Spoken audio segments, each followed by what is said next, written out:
नमस्कार दोस्तों, स्वागत है आपका चैनल के अंदर।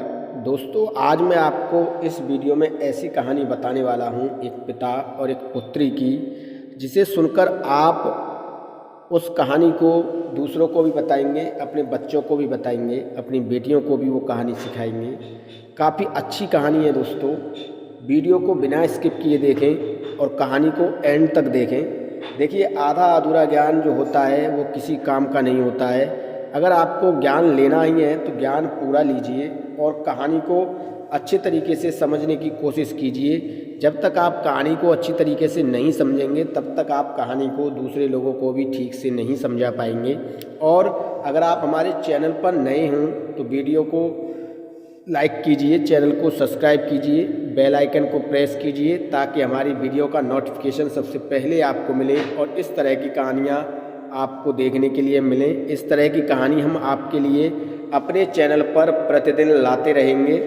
दोस्तों, देर न करते हुए कहानी शुरू करते हैं। दोस्तों, ये कहानी एक सेठ की है और एक उसकी पुत्री की है, यानी कि एक बाप और एक बेटी की कहानी है। ये कहानी में क्या होता है दोस्तों, ये तो आप जानते ही हैं कि बेटियां जो होती हैं पिता की लाडली होती हैं और बेटियां जिस घर में ना हो उस घर का कोई काम ठीक से नहीं होता है। इस एक तरह से आप ये कह लीजिए कि बेटियां जो होती हैं वो पिता के लिए स्वर्ग की सीढ़ी होती हैं, यानी कि जब तक बेटियां घर में नहीं होंगी जब तक पिता को स्वर्ग नहीं मिल सकता है। पर दोस्तों, दरअसल कुछ पिता कैसे होते हैं कि अपने बेटियों को ज़्यादा लाड़ प्यार करते हैं और ज़्यादा लाड़ प्यार के चक्कर में बेटियां बिगड़ जाती हैं। जब वो अपने ससुराल जाती हैं तो वहाँ भी वो किसी की इज्जत नहीं करती, क्योंकि वो हमेशा अपने पिता के लाड़ प्यार में पली हुई होती हैं, तो उन्हें हमेशा अपने पिता के घर जैसा माहौल लगता है। पर दोस्तों, पिता के घर में और ससुराल के घर में काफ़ी फ़र्क होता है। पिता गलतियों को माफ़ कर सकता है पर ससुराल वाले कभी गलतियों को माफ़ नहीं करते हैं। वहाँ पर दो बातें बेटियों को सुननी भी पड़ती हैं और काम भी करना पड़ता है। तो ससुराल इस तरीके का होता है, एक बेटी का एक मायके में और एक ससुराल में काफ़ी फ़र्क होता है। दोस्तों, एक काफ़ी पैसे वाला सेठ था, उसके एक पुत्री थी। सेठ लड़की से अपनी काफ़ी प्यार करता है, काफ़ी लाड़ प्यार से परवरिश करता है, अपनी लड़की को पढ़ाता है, लिखाता है, फिर उसकी शादी करता है। जब उस लड़की की शादी हो जाती है, शादी होने के बाद जब कुछ समय गुजरता है तो सेठ अपनी बेटी को लेने जाता है, उसके हालचाल पूछता है जा कर के। तो जैसे ही वो अपनी समधन से दुआ सलाम करता है, उसकी समधन जो है वो भड़क जाती है कि अरे कैसी बेटी पैदा की है और कोई काम ठीक से नहीं करती है और हमेशा लड़ाई झगड़ा करती रहती है, ले जाओ अपनी बेटी को यहाँ से। जब कई बार लड़ाई झगड़ा होता है तो वो लड़की भी अपने पिता को फ़ोन कर कर के बताती है कि पिताजी, आपने मुझे कैसे नरक में डाल दिया है। यहाँ पर कोई भी आदमी मुझसे ठीक से बातें नहीं करता है। तो जब पिता ससुराल पहुँचते हैं तो सबसे पहले उनकी जो समधन थी वो इस तरीके का बर्ताव करती है, अपने समधी से ठीक से बात भी नहीं करती। फिर इसके बाद वो अपने समधी से मिलते हैं, जो लड़की के पिता थे, सेठ जो थे नगर के। तो वो भी मुँह फेर लेते हैं और कहते हैं, आपने कैसी बेटी जनी है, आप अपनी बेटी को ले जाइए, हमें ऐसी बेटी की कोई ज़रूरत नहीं है, ये कोई काम ठीक से नहीं करती है और हमेशा लड़ाई झगड़ा करती रहती है घर में। यह सुनकर पिता जो थे लड़की के वो काफ़ी दुखी हो जाते हैं। फिर वो अपने जमाई के पास पहुंचते हैं, जमाई से राजी खुशी लेते हैं अपने जो दामाद थे उनसे। तो दामाद भी इस तरीके का ही जवाब देते हैं कि अपनी लड़की को ले जाओ, मुझे इस लड़की के साथ अब कतई नहीं रहना है। जब अपनी बेटी से वो हालचाल पूछते हैं तो बेटी कहती है कि पिताजी, आपने मुझे किस नरक में डाल दिया है, अब इस नरक में मैं एक पल भी नहीं रह सकती और आप मुझे यहाँ से ले चलिए, मुझे इस नरक में नहीं रहना है। इस तरीके से लड़की अपने पिता से कहती है। पिता काफ़ी परेशान हो जाते हैं। पिता काफ़ी इज्जतदार थे, काफ़ी समझदार थे। गांव में, नगर में उन पर अच्छी ज़मीन जायदाद थी, अच्छा पैसा था, अच्छी इज्जत भी थी उनकी। अब पिता करे तो करे क्या। देखिए, लड़की का जो पिता होता है उसका सर हमेशा झुका होता है, तो इसलिए पिता ज़्यादा तो कुछ न कह सके और अपनी बेटी को लेकर अपने घर आ जाते हैं। जब बेटी अपने घर आती है तो जो बेटी की भौजाई थी, जो ननंद थी, वो भड़क उठती है। तो बेटी ने कहा कि भौजाई मेरी कभी इस तरीके से नहीं भड़कती थी, जो आज भड़क रही है, बात क्या है। तो उन्होंने उस बेटी ने अपनी ननद से भड़कने का और नाराज़गी का कारण पूछा। तो उसकी जो भाभी थी उस लड़की की, उसने कहा देखो हमने तुम्हारी शादी काफ़ी अच्छे घर में की, काफ़ी अच्छा पैसा भी लगाया, हमने काफ़ी ज़मीन जायदाद भी देखी, काफ़ी अच्छा रोजगार भी देखा, पर तुम अपने ससुराल में ठीक से नहीं रह पाई और ठीक से किसी को नहीं बना पाई, किसी से भी, न अपने पति से बना पाई, न अपने ससुर से बना पाई, न अपने जेठ से बना पाई, न अपनी ननद से बना पाई, और अब तुम यहाँ मेरे घर आ गई हो मेरी छाती पर मूंग दलने के लिए। अब मैं नाराज़ ना हूँ तो और क्या करूँ। इस तरीके का जवाब उस लड़की की ननद ने उस लड़की को दिया। अब वो लड़की घर पर रहने लगी पर काफ़ी परेशान रहती थी। तो एक दिन पिता ने बैठकर उस लड़की से उसकी परेशानी का कारण पूछा। तो उस पिता ने लड़की से पूछा कि तुम्हारे पति तुम्हें ठीक से नहीं रखते हैं। तो उस लड़की ने कहा पिताजी पति की तो बात ही मत करो, पिताजी पति तो बिल्कुल राक्षस है एक तरीके का, काफ़ी मुझे मारता पीटता है, काफ़ी मेरा शोषण करता है। इस तरीके का पति आपने ढूंढा है मेरे लिए। फिर इसके बाद पिता ने अपने ससुर की कहा कि तुम्हारे ससुर जी कैसे हैं, वो तो तुम्हारा ख्याल रखते होंगे, वो तो काफ़ी ठीक होंगे। तो उस लड़की ने कहा पिताजी ससुर का नाम मत लीजिए, वो तो पूरा जल्लाद है, पूरा निशाचर है, पूरा राक्षस है, उसकी तो बात ही मत करो। वो तो छूटते ही मुझसे गाली गुप्ता देने लगता है, मुझसे मारपीट करने लगता है। इस तरीके का राक्षस है वो, कि इस तरीके का राक्षस कोई धरती पर नहीं होगा। अपने ससुर के लिए उस लड़की ने ये जवाब अपने पिता को दिया। फिर उस लड़की के पिता ने सास के बारे में पूछा कि तुम्हारी सास तो अच्छी होंगी, तुम्हारी सास तो तुम्हारा ख्याल रखती होंगी। तो उस लड़की ने सास के बारे में कहा कि अरे उस डायन का तो नाम ही मत लो, उस जैसी डायन तो पूरे विश्व में देखने के लिए नहीं मिलेगी।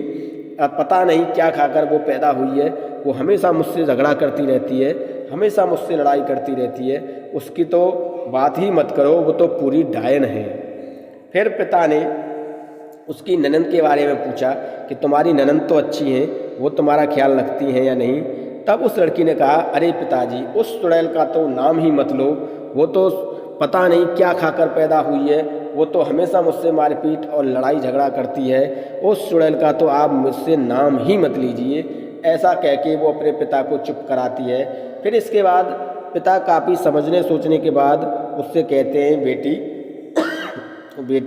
तुम्हारे जो जेठ हैं वो काफ़ी अच्छे हैं, वो तो तुम्हारा ख्याल रखते होंगे। तो वो लड़की अपने जेठ के बारे में भी यही कहती है कि जैसा बाप है वैसा ही बेटा है। जेठ को भी एक तरीके का आप नीच समझ लीजिए, वो भी उनके साथ होकर मुझसे मारपीट करता है। इस तरीके का पिताजी को लड़की ने सभी के बारे में बताया और कहा पिताजी मैं मर जाऊंगी पर अपने जीते जी उस घर में नहीं जाऊंगी, वो घर एक तरीके का नरक है और मुझे उस नरक में नहीं रहना है किसी भी कीमत पर। आप चाहे कुछ भी करें, मैं आपकी कोई बात मानने वाली नहीं हूँ। इस तरीके का उस लड़की ने अपने पिताजी से कहा। अब पिताजी काफ़ी परेशान हो गई कि मैं अब करूँ तो करूँ क्या। फिर पिताजी ने पास पड़ोसियों के बारे में पूछा कि पास पड़ोसी कैसे हैं। तो लड़की ने कहा पास पड़ोसी कैसे होंगे, पास पड़ोसी भी वैसे ही हैं जैसे कि मेरे ससुराल वाले हैं, वो भी उनके जैसा ही बर्ताव करते हैं, उन्हीं का पक्ष लेते हैं, उनकी तो बात ही ना करो। पिताजी ने कहा चलो ठीक है, हम कुछ ना कुछ समाधान निकालते हैं। फिर पिताजी काफ़ी सोच में पड़ जाते हैं कि एक व्यक्ति गलत हो सकता है, 2 व्यक्ति गलत हो सकते हैं, 3 व्यक्ति गलत हो सकते हैं, पूरा गांव गलत हो सकता है, पर पास पड़ोसी तो गलत नहीं होंगे। तो पिता ने जब दिमाग लगाया, पिता काफ़ी बुद्धिमान थे, तो वो समझ गए कि मेरे ये लाड़ प्यार का नतीजा है। मेरी बेटी मेरे लाड़ प्यार में इतना बिगड़ चुकी है कि वो अब कोई बात किसी की सुनने के लिए तैयार ही नहीं है। अब मैं इस समस्या का समाधान कैसे करूं?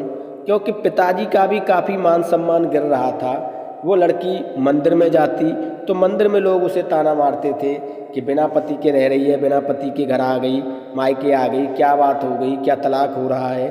पिता से भी लोग इसी तरीके की बात करते थे, अरे तुम्हारी लड़की काफ़ी टाइम से तुम्हारे यहाँ रह रही है, क्या हो गया, ससुराल में झगड़ा हो गया, या वो उसे छोड़ रहे हैं, या तलाक दे रहे हैं, क्या कर रहे हैं, इस तरह की बातें जो है वो लड़की करती है।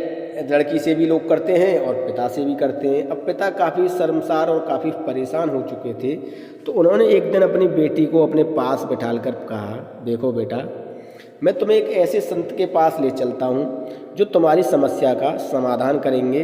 काफ़ी अच्छे संत हैं, काफ़ी अच्छी उनकी समझदारी है, काफ़ी अच्छे उनके विचार हैं। अगर तुम चाहो तो हम उन संत के पास तुम्हें लेकर चलते हैं। तब लड़की ने कहा, ठीक है पिताजी, मैं संत जी के पास चलने के लिए तैयार हूँ। तो जब वो संत जी के पास गए तो संत जी को पूरी कहानी बताई।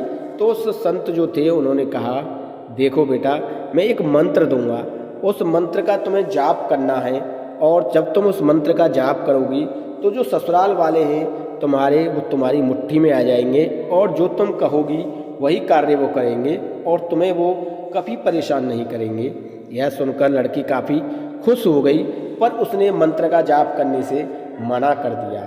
तब संत ने कहा, देखो बेटी, ऐसा करो, जो मंत्र मैं दे रहा हूँ उसका जाप तुम्हारे पिताजी कर लेंगे, तुम्हें सिर्फ साधना करनी है, तुम साधना तो कर ही सकती हो। तो लड़की ने कहा, मुझे क्या साधना करनी होगी?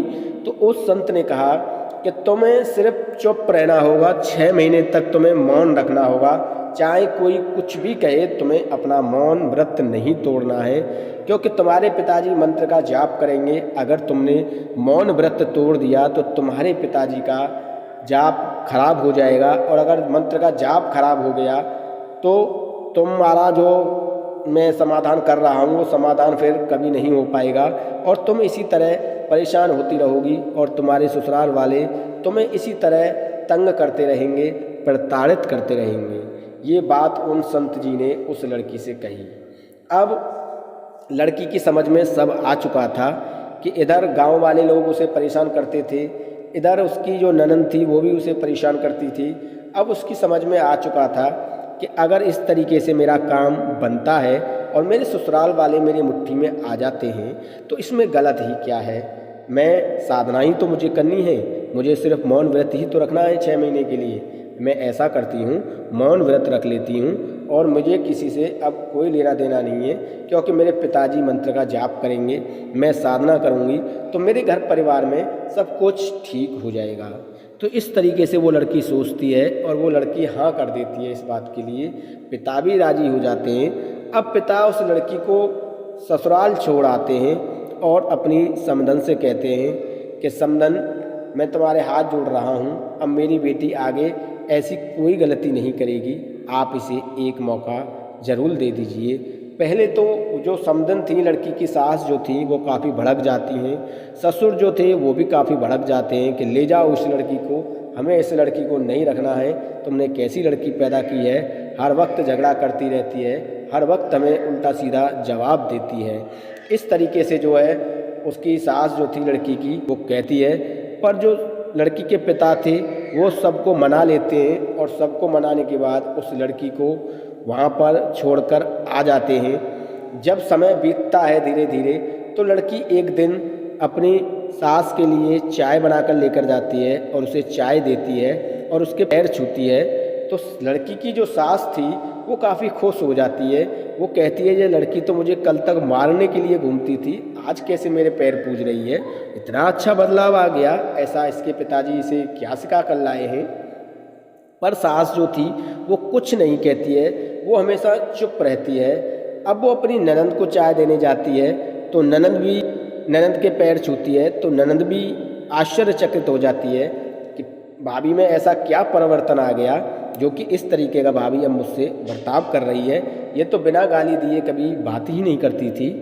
अब वो एक दिन अपने ससुर के सामने चाय लेकर जाती है, और जब वो ससुर के सामने चाय लेकर जाती है तो कप हाथ में से छूट जाता है और वो टूट जाता है। तो उसके ससुर जो थे वो काफ़ी नाराज़ होते हैं, काफ़ी गुस्सा होते हैं और उसे बुरा भला कहते हैं। लड़की को काफ़ी गुस्सा आता है कि बताओ, इस बुड्ढे ने मुझसे इतना कुछ कह दिया, अगर मेरे पिताजी मंत्र का जाप नहीं कर रहे होते और मैं साधना नहीं कर रही होती तो मैं इसी सर से इसका सर फोड़ देती। इसलिए वो लड़की चुप रह जाती है।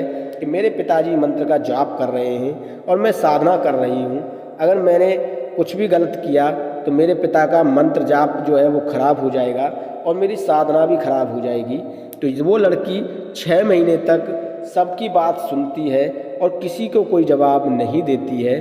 और जब वो धीरे धीरे इस तरीके का बर्ताव और परिवर्तन अपने जीवन में लाती है तो उसके घर में सब कुछ ठीक हो जाता है, उसी का हुक्म चलने लगता है। वो जो कहती थी उसे उस बात को उसके सास ससुर हंसी खुशी मान लेते थे और उसकी घर गृहस्थी काफ़ी अच्छी हो जाती है, उसके जीवन में काफ़ी परिवर्तन आ जाता है। उसका जो घर बिगड़ रहा था, टूट रहा था, वो बिगड़ने से और टूटने से बच जाता है। और यह देखकर कि मेरी लड़की का घर अब काफ़ी अच्छा चल रहा है, काफ़ी बदलाव मेरी लड़की की ज़िंदगी में आ गया है, तो उसके जो पिता थे वो भी काफ़ी खुश हो जाते हैं। और उसके पिता काफ़ी खुश होकर लड़की से कहते हैं कि बेटे, तुमने मेरी जो साधना और तपस्या थी वो सही कर दी, वो पूरी हो गई और आज मैं बहुत खुश हूँ कि तुमने अपने घर को अच्छी तरीके से संभाल लिया है और सब कुछ अब तुम्हारे जीवन में अच्छा चल रहा है। तो पिता भी खुश था, बेटी भी खुश थी। जमाई जो थे, लड़की के जो पिता थे, उसके जो जमाई थे वो भी काफ़ी खुश थे। उस लड़की के सास ससुर भी काफ़ी खुश थे। सब कुछ अच्छा हो जाता है उस लड़की के जीवन में। तो दोस्तों, ये कहानी हमें यही प्रेरणा देती है कि अगर आप अपने बच्चों को अच्छे संस्कार नहीं देंगे, अच्छी तालीम नहीं देंगे, अच्छी शिक्षा नहीं देंगे, तो एक दिन आपके बच्चे आपका नाम खराब करेंगे, चाहे वो आपका बेटा हो या बेटी हो।